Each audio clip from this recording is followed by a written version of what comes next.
ধর্মনগরে অবস্থিত ভিমার্ট শপিং মলে মেয়াদ উত্তীর্ণ পণ্য বিক্রির অভিযোগ ঘিরে তীব্র চাঞ্চল্য ছড়িয়েছে। বৃহস্পতিবার রাতে এক ক্রেতা বাজার করতে গিয়ে বিভিন্ন মেয়াদ উত্তীর্ণ দ্রব্যের সন্ধান পান। তিনি বিষয়টি ফেসবুক লাইভে তুলে ধরতেই মুহূর্তেই ভিডিওটি সামাজিক মাধ্যমে ভাইরাল হয়ে যায়। পরবর্তীতে সংবাদ মাধ্যমেও খবরটি প্রকাশিত হলে নড়ে চড়ে বসে প্রশাসন। ঘটনার গুরুত্ব উপলব্ধি করে মহকুমা শাসকের নির্দেশে একটি বিশেষ টিম পাঠানো হয় ভিমার্টে। তল্লাশি চালিয়ে দলটি বেশ কয়েকটি মেয়াদ উত্তীর্ণ পণ্য উদ্ধার করে এবং সেগুলোর তালিকাও তৈরি করে। অভিযানে ছিলেন ধর্মনগর মহকুমা শাসক কার্যালয়ের deputy collector and magistrate genius Debbarma, food safety officer, Dharmanagar পুর পরিষদের আধিকারিক, সেলস ট্যাক্স অফিসার এবং দূষণ নিয়ন্ত্রণ পর্ষদের কর্মীরা। অভিযান শেষে সাংবাদিকদের সামনে ঘটনার বিস্তারিত তুলে ধরেন ডিসিএম জিনিয়াস দেববর্মা। ফেসবুকে একটা কমপ্লেন দেখছিলাম, এক্সপায়ার্ড জিনিস নিয়ে একটা ফেসবুকে দেখছিলাম।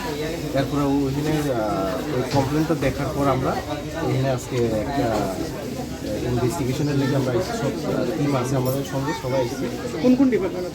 আমরা আজকে এসডিএম অফিস থেকে আমরা আইসি, এরপরে ডিএমসি থেকে আইসি, এরপরে পলিউশন থেকে আইসে, ফুড সেফটি অফিসার আছে, এরপরে সেল ট্যাক্স থেকে আছে। হ্যাঁ স্যার, জয়েন্ট টিম। স্যার আপনার নাম রেজিস্টার? আমি genius Debbarma, DCM, SDM office Dharmanagar. মেয়াদের জন্য জিনিস কি পাওয়া গেছে এখানে? আমরা কয়েকটা ম্যাগির এক্সপায়ার্ড জিনিস পাইছি। আমরা আইনি পদক্ষেপ কি নেওয়া হবে পর? এটা এখন আমরা একটা সিজার লিস্ট দিয়ে গেছি, এরপরে দেখা যাবে কি অথরিটি আপনাদের কি মানে বলেছে, মানে ইনফরমেশন পাওয়া গেছে এই কালকের যে কি বলেছেন? এরপর আমরা যে একটা জয়েন্ট টিম একটা তৈরি হয়েছে, জয়েন্ট টিমের পর আমরা আজকে ইন্সপেকশন করেছি। আপনারা কি অ্যাকশন নেবেন? এখন আমরা একটা সিজার লিস্ট দিয়ে গেছি, এরপরে আমরা অফিসে গিয়ে এরপরে bureau report, PV north east.